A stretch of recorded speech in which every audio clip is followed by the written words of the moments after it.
খামেনির মৃত্যুতে ইরান সহ স্তব্ধ গোটা বিশ্ব। হামলায় নিহত হওয়া এই সর্বোচ্চ ধর্মীয় নেতা মৃত্যুর আগ পর্যন্ত নিজ কার্যালয়ে কাজে ব্যস্ত ছিলেন, আর সেই কার্যালয়টি ছিল কড়া নিরাপত্তায় ঘেরা।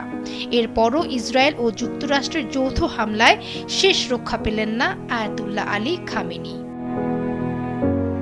ইরানের সর্বোচ্চ নেতা খামেনির ওপর হামলা হওয়া সেই ভবনের স্যাটেলাইট ছবি প্রকাশ করেছিল আল জাজিরা। স্যাটেলাইটে প্রকাশিত ছবিতে দেখা গেছে খামেনির প্রাসাদটি ধসে পড়েছে, এটির চারপাশ কালো হয়ে গেছে, যা দেখে বোঝা যাচ্ছে সেখানে বড় ধরনের বিস্ফোরণ ঘটানো হয়েছে।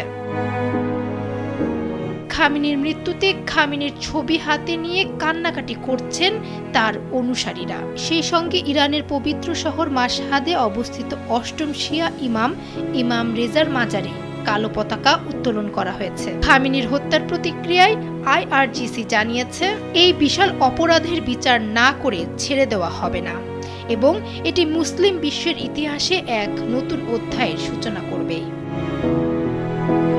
অন্যদিকে মার্কিন প্রেসিডেন্ট ডোনাল্ড ট্রাম্প খামেনির মৃত্যুর খবর নিশ্চিত করে বলেন, ইরানি জনগণের জন্য তাদের দেশ পুনরুদ্ধারের এটিই সবচেয়ে বড় সুযোগ। ডেস্ক রিপোর্ট, সময়ের আলো।